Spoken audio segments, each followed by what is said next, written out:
The sickness is spreading! What will we do? Hospitals are full! We need a miracle!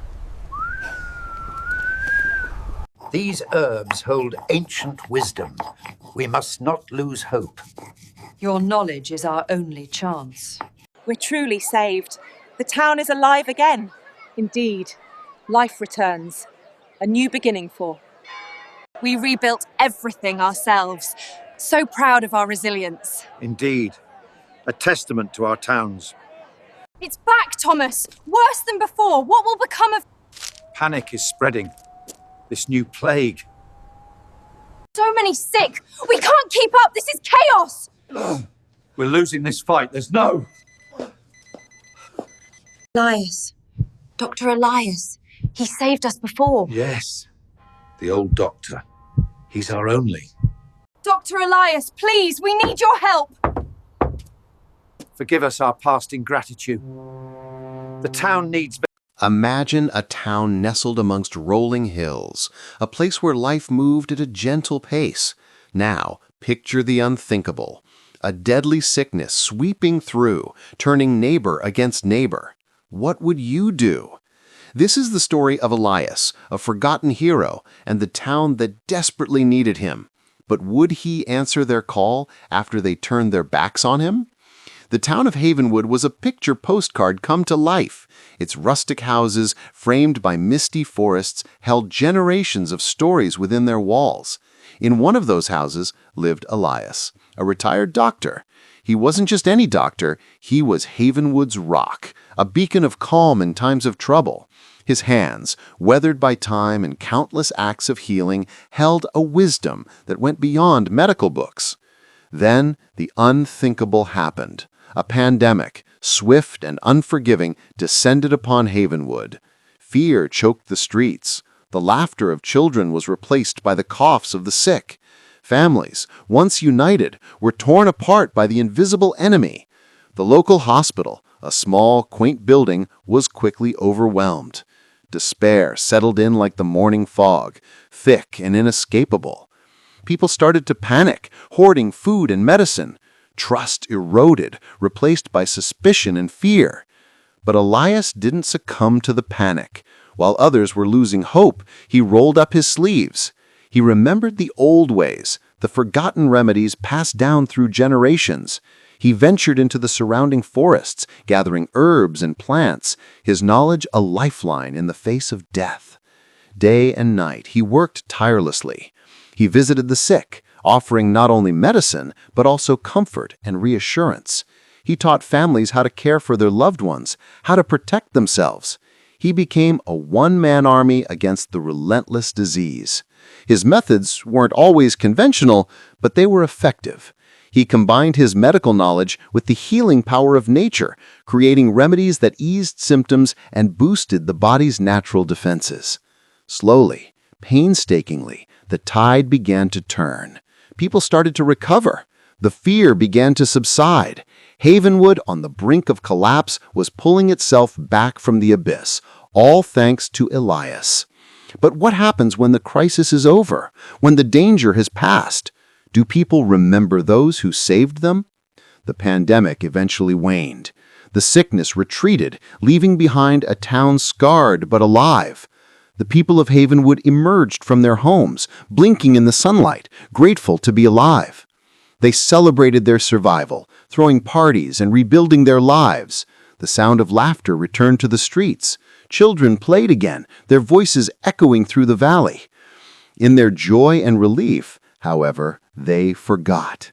They forgot the man who had saved them. Elias, the doctor who had worked day and night, the man who had sacrificed his own well-being to care for them, was left alone. The visits stopped. The thank yous faded away. The town moved on, eager to put the nightmare behind them, but in doing so, they left their hero behind. Elias returned to his small house at the edge of town. He didn't complain. He didn't demand recognition. He simply retreated into his solitude, his heart heavy with a quiet sadness. He watched as the town thrived, as life returned to normal, but he was no longer a part of it. He became a ghost, a forgotten memory. Years passed. Elias grew old and frail. His hair turned white. His steps slowed, but his eyes still held the same gentle wisdom. He lived a quiet life, tending to his garden, reading his books, and remembering the days when he was needed. The silence of his house was broken only by the ticking of the clock and the rustling of the leaves in the wind. He was lonely, heartbroken, and utterly forgotten. Was this the end of Elias's story? Had his sacrifice been in vain? What happens when history repeats itself? Years later, a new shadow fell upon Havenwood. A disease, even more virulent and terrifying than the last, swept through the town. This time, it was different. This time, the hospitals were overwhelmed within days. The modern medicine seemed ineffective. The fear was palpable, a suffocating presence that choked the air. Panic gripped the town once more. People remembered the horrors of the past, the fear of losing loved ones, the desperation for a cure. They turned to the authorities, to the hospitals, but there was little they could do. The disease spread like wildfire, leaving a trail of sickness and death in its wake. In their desperation, someone remembered Elias.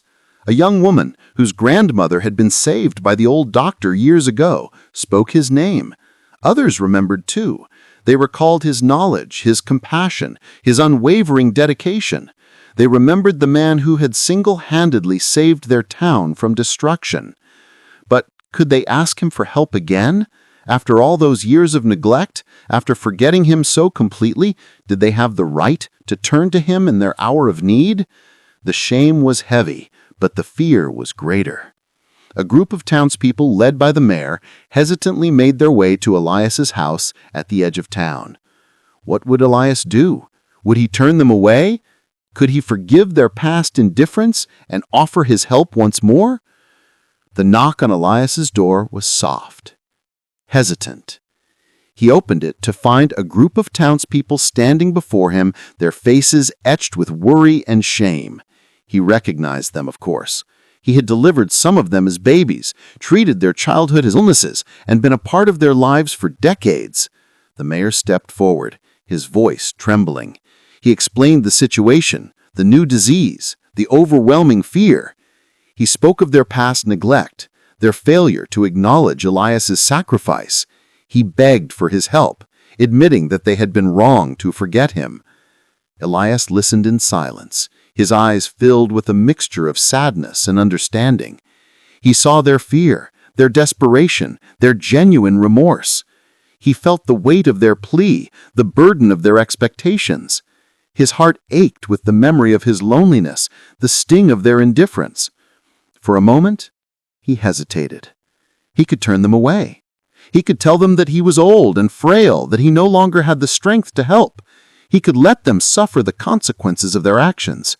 But then he looked into their eyes and saw the same fear he had seen years ago, the same desperate need for help. And he knew he couldn't turn his back on them. His compassion was greater than his pain. He forgave them, not with words, but with a gentle nod of his head.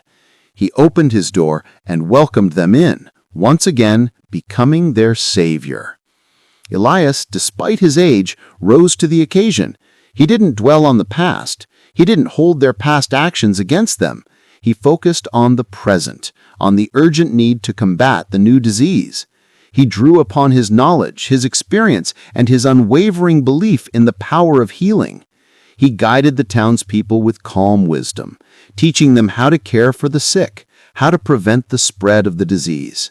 He shared his knowledge of herbal remedies, reminding them of the healing power of nature. He worked alongside them, day and night, offering his expertise and his unwavering support. This time, however, it was different. This time, the townspeople didn't forget. They remembered the lessons of the past. They showed Elias their gratitude, their respect, and their love. They visited him regularly, offering their help and their companionship. They listened to his stories, learned from his wisdom, and cherished his presence. The town rallied together, united by their shared experience and their renewed appreciation for their forgotten hero. They followed Elias's guidance, implementing his strategies and supporting one another. Slowly, Painstakingly, they began to turn the tide against the new disease. Havenwood was saved once again, not only by Elias's medical expertise, but also by the town's newfound understanding of the importance of gratitude and the true meaning of heroism. As the disease receded, a sense of profound gratitude washed over Havenwood. The townspeople realized that true heroes don't wear crowns or seek recognition. They are the ones who selflessly offer their help even when they have been hurt or forgotten.